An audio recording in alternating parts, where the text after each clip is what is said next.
Hey everybody, thanks for joining us for an unscheduled time.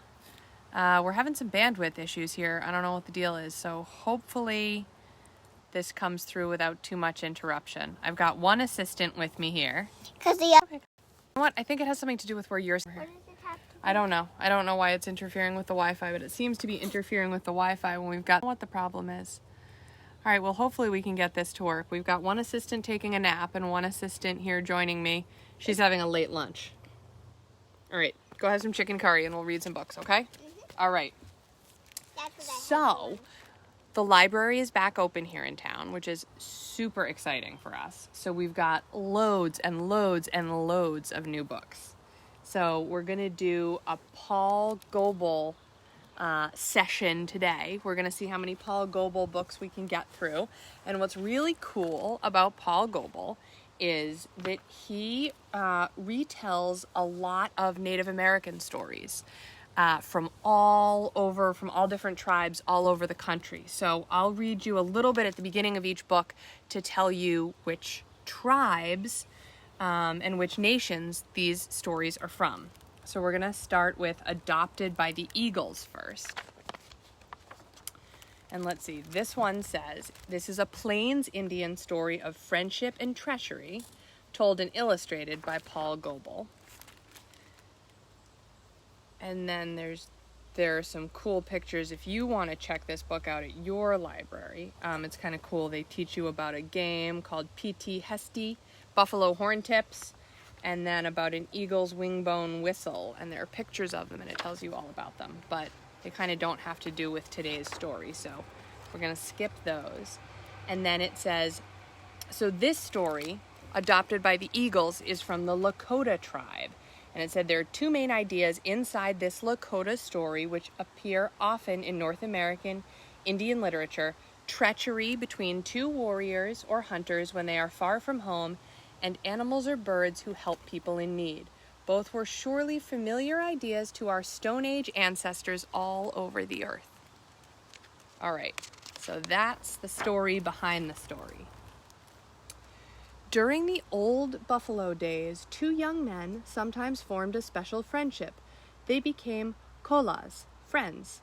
Kolas swore to do everything together, to look after each other's family, to help each other hunt, to share everything to the last morsel of food, and, if it had to be, even to die in defense of his friend.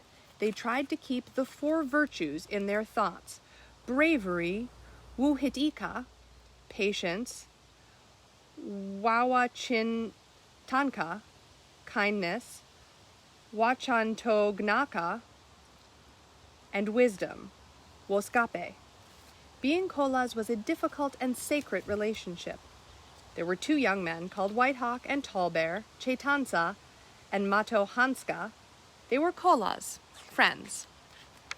I'm doing my best, but I do not speak Lakota. Everyone loved and admired White Hawk and Tall Bear. People noticed that they both liked to be with the beautiful Red Leaf. We would often see the three together, dressed in their finest clothes, riding around the teepee circle. The woman should marry both of them. How will she ever choose? But the men answered, Red Leaf will know. Tall Bear and White Hawk are still young, and there is no hurry. They are kolas. And all this was true. One day, White Hawk said to Tall Bear, Friend, last night while I slept, I had a good dream. I dreamed that we captured horses from our enemies. I saw we had many, many beautiful horses, and they were of every color. It's true, in my dream I could hear people cheering us. It's surely a good sign. Let's go, just you. This is home. You gotta move over, honey. It's causing interference. I don't know why. Kola, whatever you want to do, I will do it with you. They left on foot so that they would be able to hide when in the country of their enemies. Each carried his blanket, bow and arrows, spare moccasins, and a little dried meat. Tied around his waist, each had several light buffalo hair ropes to lead home the horses which he hoped to capture. At first they traveled during the day, but when they reached enemy country, they walked only at night so that they would not be seen. At dawn, they looked for a place to hide and to sleep during the daylight. Night after night they walked, but they could not find the camp and the horse herds of their enemies. There was not a sign of them anywhere. Disappointed and hungry and very tired with walking so far, they turned back toward home. For one last look over the surrounding country, they climbed a lonely high butte, hoping to discover smoke rising from the enemy campfires. Standing on the topmost rocks above the pine trees, the whole earth was spread out below them, and yet there was not a sign of a camp or horse herds anywhere. They saw a nest with 2 young eagles on a rocky ledge below them. "Kola," said White Hawk, "instead of going home without anything, let's take these young eagles back. They'll give us feathers from time to time." "Yes," Tall Bear agreed. "Everyone wants to wear sacred eagle feathers." "Then let's tie our ropes together," White Hawk suggested. "I'll hold the rope, you go down, tie up the eagles, and I'll haul them up one at a time." They agreed to this plan. Tall Bear let himself down slowly so that he did not frighten the young eagles. Just as Tall Bear reached the pile of sticks, which was the nest, his friend jerked the rope out of his hands and pulled it up out of reach. "Kola," he called up, "what happened? How will I get back up again?" There was no answer. "Kola," he called again, "help me." White Hawk looked down from the top. "Help yourself," he replied. "Don't leave me, friend," called out Tall Bear. "Help me, Kola." He listened, but only the echoes answered him. "Help me, Kola." His friend had left him on that narrow ledge to starve and to fall to an awful death on the rocks far below. Tall Bear crouched at one side of the nest. At the other side, the 2 young eagles hissed and screeched at him. Any moment their parents would return and attack him. The sun went behind the cliff. A wind gathered the clouds, and it grew cold. He cried, thinking of his mother and father and Redleaf, whom he would never see again. Suddenly it came to him. That's why he left me here to die. He wants Redleaf for himself. Ho Wakan Tanka Onshimala Ye. Great Spirit, have pity on me. Have pity on me, he asked again and again. Soon he felt stronger. The Great Spirit would help him. Tall Bear did not die. The young eagles made him their brother. They shared the nest with him, and the parents adopted him for their son. They brought him meat, and so he lived. The day came when the young eagles had grown their feathers, and they wanted to fly from the nest. Tall Bear prayed, "Have pity on me. Wani Wachin, I want to live." He quickly seized both eagles by the legs, one in each hand, closed his eyes, and leaped away from the ledge, far out over the abyss. His eagle brothers carried him to earth. Tall Bear thanked the eagles. "My brothers, you have saved me.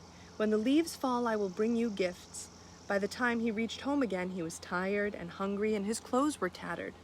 Everyone was excited to see him. They thought he was dead because White Hawk had told them that his Kola had been killed by the enemy. When Tall Bear returned, White Hawk fled from the village and was never seen again.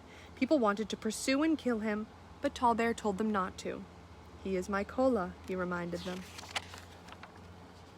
During the falling leaves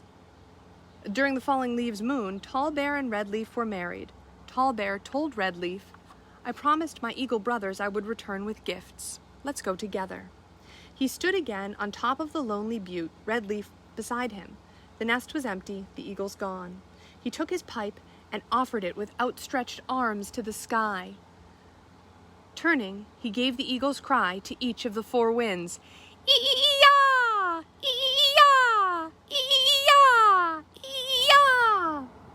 In a little while, up among the clouds, 2 black specks were making circles, soaring closer, ever larger. 2 magnificent young spotted eagles landed on the rocks close by. Tall Bear and Redleaf gave the eagles dried meat mixed with berries, which is called wasna, and tied ribbons to their legs. "My brothers," said Tall Bear, "I am glad we are all here today. You are wise. You see everything in the heavens and on the earth. You give your feathers for everyone to wear, and you carry our thoughts high above to the Great Spirit." Redleaf said, "We 2-legged people and your eagle nation, which is called the Wanbli Oyate, are relatives always." And so the relationship was made new again. This is the story the wise ones used to tell. Hechetu. That's it. Isn't that a nice story about the eagles helping? Okay, we've got another book. What's next? Okay. Oh, this is The Great Race of the Birds and Animals. So this story, let's see where this story is from. I think these are Plains Indians. I don't think it's the Lakota anymore. So this is from the mythologies, which means the stories, of the Cheyenne and the Sioux and other people who lived on the Great Plains. Speak of ancient times when buffaloes had awesome powers and even ate people. It was by winning the great race in which all the birds and animals ran that mankind thereafter had power over the buffaloes. It is told that the race was run around the Black Hills in what is now western South Dakota. From a distance, the pine-covered hills seem to rise straight out of the plains. But circling the hills, there's a beautiful valley which Indian people call the racetrack. And they say that that valley was made by the runners circling the hills, and that the earth was stained red with the blood of many runners who died of exhaustion. So by winning the great race, mankind won power over the buffaloes and all the other animals. And with this power, we were also made the guardians of creation. So this story is really interesting. Here we go. Can you see this better, bud? Okay. So this says, buffaloes are dangerous. Stay on the highway near your car. That's a sign you might see now if you went to the Great Plains. Do you know why buffaloes have long hair on their chins? Long ago, when the world was still quite new, buffaloes used to eat people. It is true. The hair on their chins is the hair of the people they used to eat. Yeah, it is terrible to think about those times. The Creator saw how people suffered. He heard their prayers for help. There came a day when he told Crow to call all living things together to the hills which rise like an island from the center of the Great Plains. The people and the buffaloes and every bird and animal heard Crow calling, and they came to the hills from all directions across the plains. The Creator stood on the highest hilltop and spoke to them all. Toke, is it right that buffaloes eat people, or should people eat buffaloes instead? All you tribes of four-legged and wingeds will decide. There will be a race around these hills. If the buffaloes win the race, they will still eat people. But if the people win the race, they will eat the buffaloes, and all four-leggeds instead. Get ready. Choose your fastest runners. Join the side you want to win. The people chose a young man. He had never lost a race. Even the buffaloes knew that he would be hard to beat, but they had a young cow to run for them. She was everyone's favorite, and they were sure she would win. The animals joined with the buffaloes because they have 4 legs. The birds sided with the people because they have 2 legs as we do. Each tribe chose its fastest runner. Suddenly, Wolf and Coyote raised their heads and howled. Ho-po! The runners spread away with a thunder of feet and a great wind of flying birds. The birds flew ahead like arrows. Magpie beat her wings fast, and even the tiniest birds left her behind. But she had made up her mind she was going to win. She had been thinking things out and had made a plan. She flew down and sat on Buffalo's back. The day was hot, the birds were panting, and when they came to a stream they stopped to drink, but they drank too much, and then fell asleep in the trees. The animals swam past them, except for Beaver, whose legs were too short for such a long race, and he slipped into a lovely pool in the shade of the trees. Otter followed, and Muskrat too.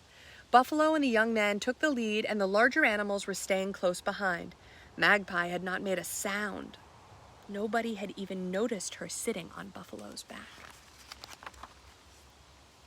Jack Rabbit was hopping along well until he saw Coyote trotting up behind him. He was so frightened that he fled out into the plains. He is still there, always wondering who is behind him. Nobody remembers how long they raced around the hill. It was several days. Tired runners dropped out all along the way. Prairie Dog wasted his energy chattering at Hawk. Rattlesnake ate Toad and then curled up to sleep. Mouse vanished down a hole when Bear almost stepped on her. Mole and Gopher tunneled along underground, and they still think the race is on. The young man fell farther and farther behind Buffalo. He had run his best. Nobody could say he would have run better. Even Buffalo was almost exhausted, and her head hung low. Magpie was still clinging to the thick woolly fur on Buffalo's back. But when Buffalo saw the finishing line, she ran faster in a final effort. All the four-legged animals watching from the hillsides cheered for her. They were quite sure she was the winner. Suddenly, Magpie flew up from Buffalo's back. Everyone had forgotten about her. She was feeling good and was not tired at all. Magpie flew up toward the sun, and then she swooped down, squawking, and crossed the finishing line just in front of Buffalo. A great shout of people and birds filled the air. Magpie, the slowest of all the birds, had won the race for the two-leggeds. Hojese tu vuelo. The chiefs of the Buffalo Nation told the people, "That was a fair race. Now we are under your power. You will lead us." And then the Creator spoke to the people. "Use your power wisely. Look after all things that I have made, even the smallest of them. They are all your relatives. Make yourselves worthy of them, and give thanks always." And after that, the people were shown how to make bows and arrows, and they were given horses. They hunted the buffaloes when they needed meat. Nobody ever harms Magpie. The people have always been grateful to the birds for taking their side in the great race. They honor them when they wear their beautiful feathers. We can all be a little like the birds. They leave the earth with wings, and we can also leave the world by letting our thoughts rise as high as the birds fly. It is also told that Magpie flew so near the sun that the sun's iridescent colors are in her tail. And in the night sky, what we know as the Milky Way are the clouds of dust raised by the runners. The great race was the start of many things. That's a cool story, huh? Kind of about the start of everything. Do you have another book for us, Tasha? You don't want to do that one? Okay, well then we'll do The Crow Chief.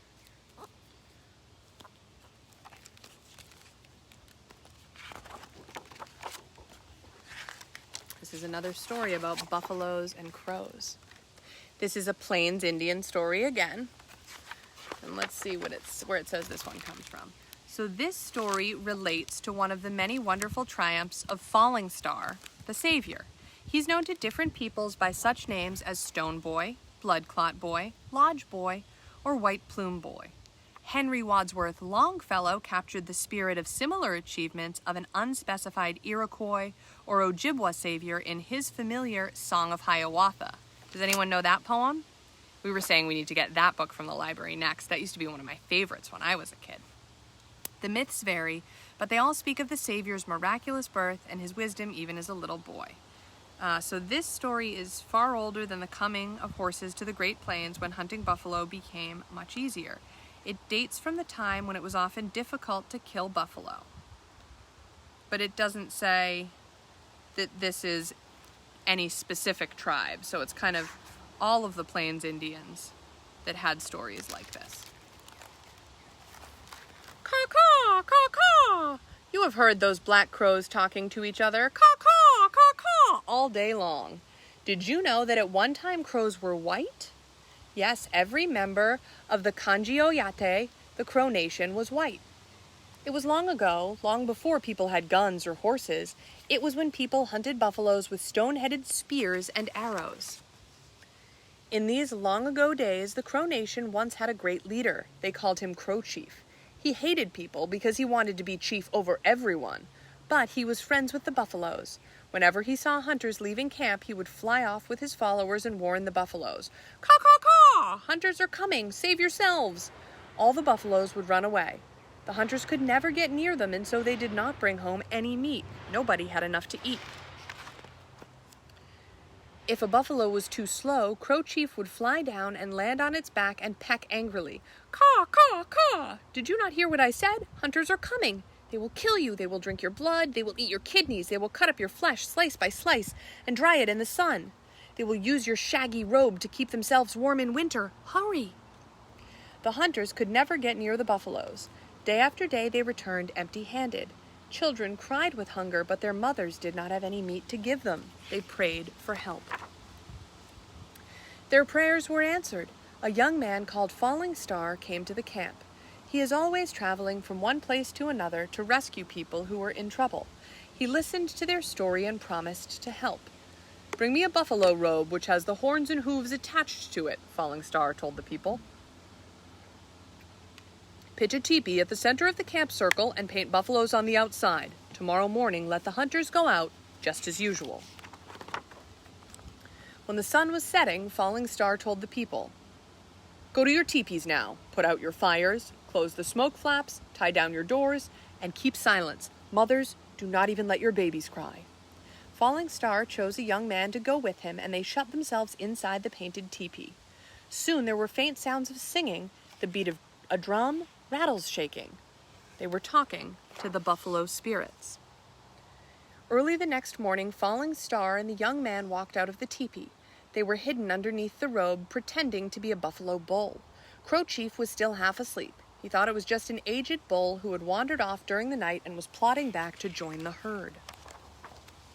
Crow Chief watched the hunters sharpening their knives and stringing their bows. When they left camp, he flew off as he always did to warn the buffaloes. "Caw-caw! Hunters are coming!"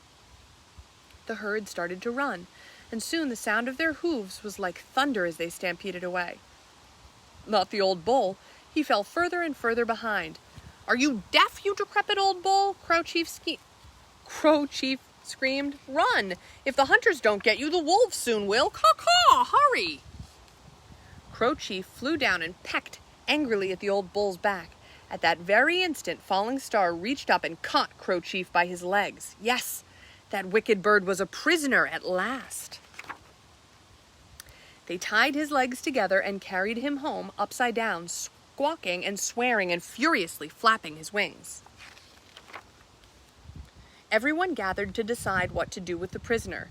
"Kill him! Kill him!" people shouted. "Put his eyes out!" someone screamed. "Split his tongue!" shouted another. "No," Falling Star said, "we will tie him to the teepee poles. He will watch us feasting and feel the pain of hunger."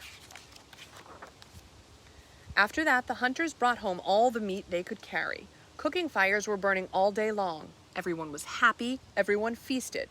But not Crow Chief. He was tied where the teepee poles crossed together. He had to sit in the smoke and the delicious aroma of the cooking fire down below. They kept him a prisoner until his feathers were black with soot. "Have pity on me! Onshimalaye! Have pity on me!" he cried again and again. One day, Falling Star undid his legs and said, "The Creator told us to share and live like relatives together. Do not forget again. From now on, your people will always be black-feathered as a reminder. Go." Crows have been black ever since. They never forget. They are still talking about it. Every mother crow tells the story to her young ones. It's true. After that, they followed behind the hunters to eat the pieces of meat which the hunters left for them. Everyone got enough to eat. There was peace. Falling Star still travels from one place to another to help people. One day when we need him, he will come again. "Caw-caw! Caw-caw!" You have heard those black crows talking to each other. "Caw-caw! Caw-caw!" all day long.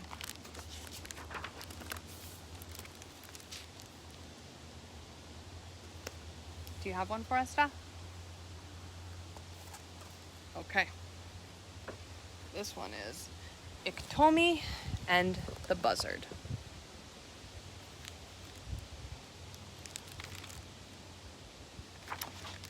Let's see what. This is another Plains Indian story. And this says, the word Iktomi means spider in Lakota, so it sounds like it's another Lakota story. It's also the name of their mythological trickster and helper of the Creator when the world was new. All Native Americans share the same character, calling him by different names. Both Iktomi the spider and Iktomi the trickster were here long before people, and so they are referred to respectfully as grandfather. If you kill a spider, are you listening, Stasha? If you kill a spider, you have to say, "Grandfather Spider, the thunder beings kill you."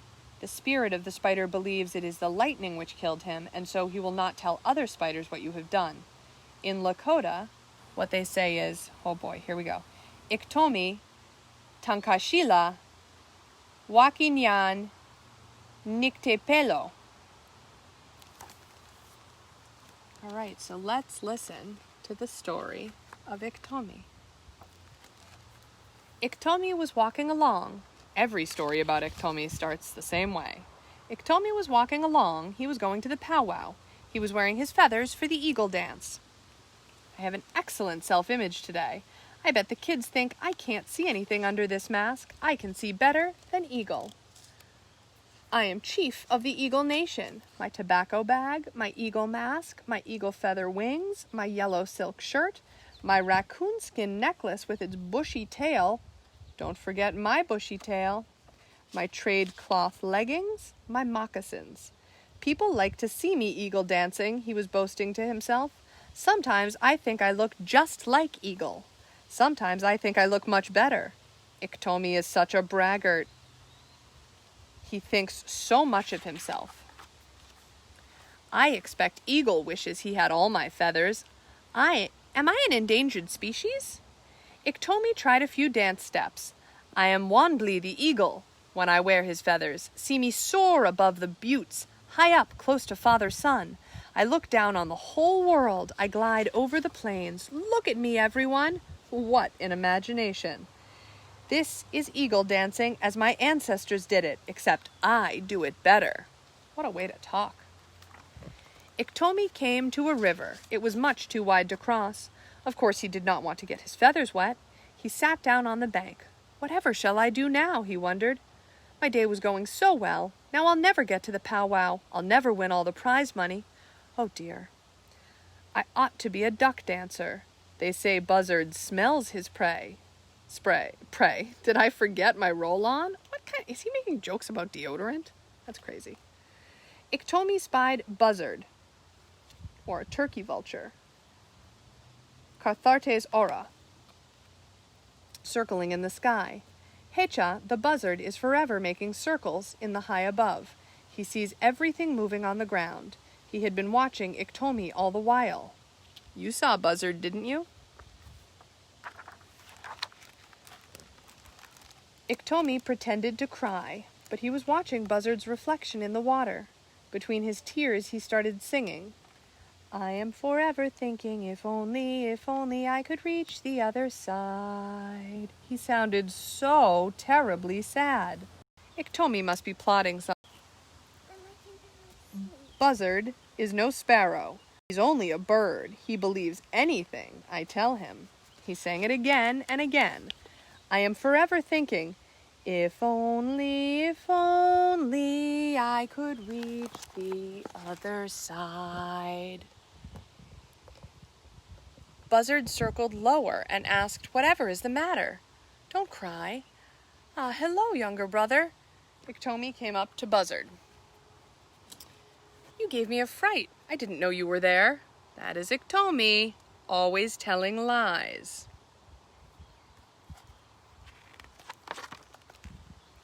Iktomi said to Buzzard, my dear younger brother, I know it would grieve you to see me get my feathers wet. Therefore, would you please be so very kind as to transport me across this fluently flowing effusion of fluidity, this river? What language! How polite Iktomi is when he wants something. Well, yes, older brother, of course, said good-natured Buzzard. Get on my back and I will carry you to the other side. My command of the English language impresses him. English. Not American. Grandmother spoke Lakota. Funny, I've got a tobacco bag like the ducks have. Where is it? Did the ducks take his tobacco bag? Iktomi had once taken lessons from a medicine man, so he remembered parts of a magic song to make himself smaller. He climbed onto Buzzard's back and sat astride his shoulders. Iktomi was in such a hurry. Uh-oh, he forgot his eagle feathers. Now take me up high, Iktomi told Buzzard. I want everyone to see that I can fly. He's wanting to show off, as usual. I really am clever. No bridle, no saddle. I wonder if he has horse sense. I'm really on top of everything today. He was so excited that he could not keep still. This is just great. I can fly. Hey, is there anyone down there? Look at me. I'm Iktomi. Just that very moment, Iktomi noticed that Buzzard did not have any feathers on his head. I bet the kids want to make this rude sign, he says. Oh, he's a troublemaker, Iktomi. How extraordinary, he thought. Not a single feather, just red skin.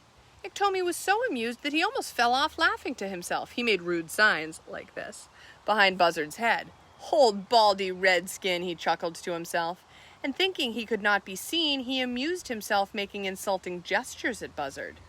Do you think Buzzard knows what Iktomi is up to? Buzzard sees everything which moves on the earth below him, remember? Buzzard was watching his shadow on the ground, and so he saw everything Iktomi was doing. He saw his rude gestures. The scoundrel, Buzzard muttered to himself. I should have guessed. I'll have my revenge on the rascal. What do you think he should do to Iktomi? And then Iktomi's thinking, oh, thank goodness Buzzard can't see me. Buzzard circled slowly around and around, always higher and higher. What happened? Did we hit a cloud? Oh, help! I hope people aren't watching, but they'll think I'm flying. I'm not ready to die today. Did I pay last month's rent? Don't just twitter. For goodness sake, save me! He had seen a hollow tree and was thinking, I'll drop Ikto inside that tree. He took careful aim and suddenly tipped his wings, and off fell Iktomi. Down, down, down, down, down. Buzzard, Iktomi screamed. Where are you? Save me! The birds saw Iktomi falling. Oh no, it's Ikto, they twittered. Oh, poor Ikto, he cannot fly. Do something, somebody. They chittered and chattered quickly. Iktomi fell down inside the hollow tree. He was still alive, but stuck fast. No hope of getting out. Is this the last of the books about Iktomi? Is this where he dies? That blankety buzzard, Iktomi thought. I just pray that he falls out of the sky. What a horrible way to die. Won't somebody put an end to my suffering? The hollow tree belonged to the woodpeckers. They peeped in at Iktomi through a hole. Friends, Iktomi said, make this hole bigger and get me out of here. The woodpeckers worked hard. They picked and pecked at the hole, but they could not peck it large enough to get Iktomi out. They gave up and flew away. I shall surely die here. This is where my poor bones will lie. No one will ever know my grave. Oh, come on, work it out, can't you? I can do better than that with my teeth. Just then Iktomi heard voices. Yes! Peering through his peephole, he spied two girls with axes gathering firewood. I like girls. Girls like me. What a good thing my wife isn't here. Ah, what luck, he thought. He poked the bushy tail of his raccoon skin necklace out through the woodpecker's hole. Then he sang in a high-pitched voice. I'm a fat, bushy-tailed raccoon, sitting here, get me out, and you'll have lots of grease. Did you hear? One of the girls asked. He said he's a fat raccoon in there, and we'll get lots of grease. Yes, said the other, that's good. We need lots of grease for tanning hides. Girls, they always fall in with my ideas.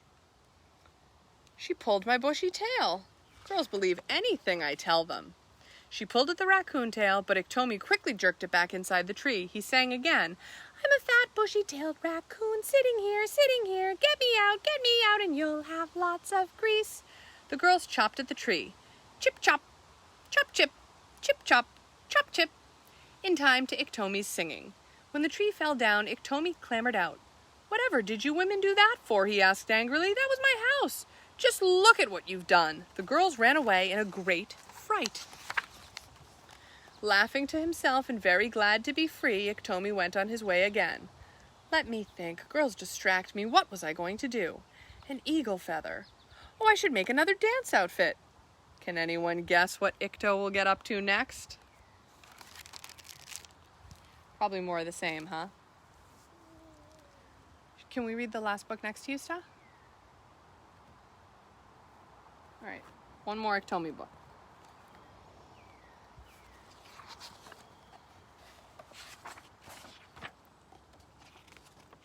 This also says it's a Plains Indian story. Says, okay, there is no authentic, go sit over there then. There is no authentic version of these stories. The only rule in telling them is to include certain basic themes. They were told with the expectation that listeners would interject their own comments. The opportunity for this is given where the text changes to gray. At this time, Iktomi's thoughts, printed in small type, might also be included. They're not meant to be read aloud because they would break the flow of the story. Don't worry, I was reading them aloud anyway. Iktomi has no respect for language. Among his many human failings, he is lazy and never bothers to speak properly. Why is that guy waving at me? Iktomi was walking along. Don't all the Iktomi stories start this way? The last one did, right? Iktomi was walking along. I get so tired of people, he was thinking. I've had enough of everyone putting me down, telling me what to do. Today I'm getting in touch with my subconscious. I'm happy being Iktomi. My ribbon shirt, my pipe and tobacco bag, my roach, my eagle feathers, my face paint, my porcupine quillwork breastplate, my blanket, my moccasins, my trade cloth leggings. I don't like anyone. Nobody likes me. Do you sometimes feel that way? So on this fine day, I'm getting in touch with my heritage. I've painted my face and I'm wearing my traditional clothes. I step into my ancestors' moccasins and I feel proud and worthwhile. Boy, I really look better than I thought. Let me look at myself. This puddle will be my mirror. No, there's nobody better looking than Iktomi. Oh yeah, we all know that Iktomi is a big show-off, right? I like myself. Yes, I really do. And today I'm carrying my great-great-great-great-grandfather's stone-headed tomahawk. I'll crack anyone over the head who tries to use me as a doormat. Iktomi seems angry, doesn't he? Just then, Iktomi caught sight of a man in the distance who was acting strangely and talking to himself. Iktomi crept cautiously forward and hid behind a bush to see what was going on. Do you think he's hiding very well, though? The man was saying, "Eyes, fly from my head to the top of that post, go!" And his eyes left his head and flew through the air to the top of a fence post. "Eyes, come back," he called, and his eyes flew back into his head. Iktomi was in awe. He had never, ever seen such a clever trick. Iktomi ran up to the man and said, "Brother, how do you do that wonderful trick? I want to do it too. Please teach me. Please." And he began to cry, "Please." "Okay, don't upset yourself," the man answered. "But I tell you, don't do the trick more than 4 times a day. Something bad will happen. Here, sign your name on this paper." When Iktomi had signed his name, the man told him, "Now you can do it. Remember, not more than 4 times a day," he repeated, "or something bad will happen." I want to do it. I need to do it. But what do you think? Do you think Iktomi's listening? Probably not, right? "Eyes," Iktomi said, "fly from my head to the top of that white cloud. Go!"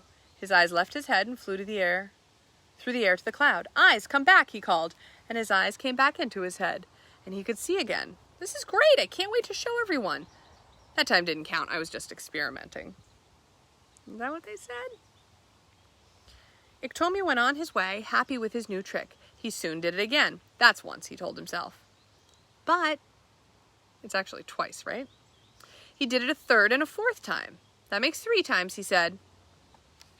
Soon, Iktomi met some of his friends. "Brothers and sisters, I'm so glad I've found you. I want to show you my new power. Watch."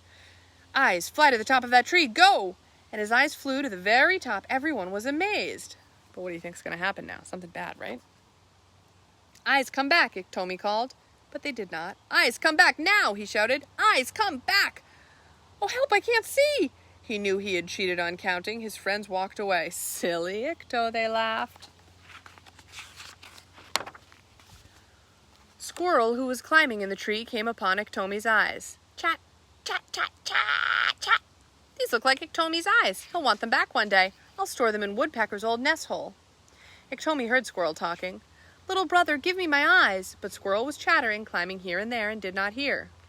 You've heard a squirrel talk, right? Iktomi could not see anything. He felt around for the tree and climbed up among the branches. He could not find Woodpecker's nest hole. A branch broke, and he fell, and landed on his back, altogether tangled up in a thicket of thorn bushes. Ouch! He untangled himself and walked on, slowly, arms outstretched so as not to bump into anything, but he tripped over rocks and fell again. He gave up. He just laid there and cried and cried. Oh. As he lay there, he felt a little tongue licking his ears. "Who are you?" Iktomi asked. "It's me, Mouse. What makes you so sad on this lovely day, older brother?" "Oh, my little brother," Iktomi replied, "I forgot to bring my eyes, and now I cannot find my way home to my wife." What do you think about that? "Little brother, please be very kind. Lend me your eyes." "How could I then find my way home?" Mouse asked. "But you can have one eye. I hope it will help you get back home again." Iktomi then had a single tiny eye. He could see what was very close, but it did not stop him from falling into a river. Iktomi pulled himself out onto the bank. He just lay there and cried. He cries a lot, yeah. Buffalo came from far off and across the prairie to find out why he was crying. "I cannot see," sobbed Iktomi. "I lent my eyes to my best friend, but he never gave them back." Is that what happened? "I cannot find my way home, and my wife will be crying for me." What do you think about that? I don't think that's true either. "Oh, younger brother, please be kind. Lend me one of your eyes." Buffalo gave Iktomi one of his eyes. "Take it, older brother," Buffalo said. "One eye is enough for me, so long as you can see." And so Iktomi had one enormous, no larger than the smallest black bead. He could see what was far away, and he could see what was close up against his nose, but nothing in between. He could not find his way home. When darkness came, he was still wandering, lost and exhausted. He pulled up grass and made a bed. He took off his moccasins and went to sleep. Poor Ikto. Do you feel sorry for him? He's kind of a troublemaker. He kind of brought it on himself, right? Alright, I need to go back into the Okay. shade. Iktomi did not know why he awoke in the night, but when he opened his eyes, what he thought he saw in the moonlight made his hair stand on end with terror. At the foot of his grass bed, ghostly hands were waving side to side, slowly waving side to side. Just sit right there and wait. We're almost done. Very stealthily, he reached for his great-great-great-great-grandfather's tomahawk. Gripping it firmly, he swung it with all his might at the ghostly hands. Wham! Ouch! Help! Oh, help! What he thought were ghostly hands were really his own feet. Iktomi hopped around like a grasshopper in a prairie fire. When the sun came up, he finally found his way home. His appearance gave his wife a terrible fright. "Whatever have you been up to now, you silly old man? Don't come back here looking like that. Go and find your things and put some shoes on," she scolded. "Even my wife," pondered Iktomi. "I dislike everyone. Nobody likes me." Iktomi went on his way, limping on tender, hurting feet and muttering to himself, "I'll find Squirrel and ask him to give me back my eyes." What do you think? Do you think he's ever going to get his eyes back? I don't know. All right, that's the last book. You want to say bye, Princess Buttercup? Bye. Thanks for tuning in, guys. Thanks for tuning in. See you again soon. Bye.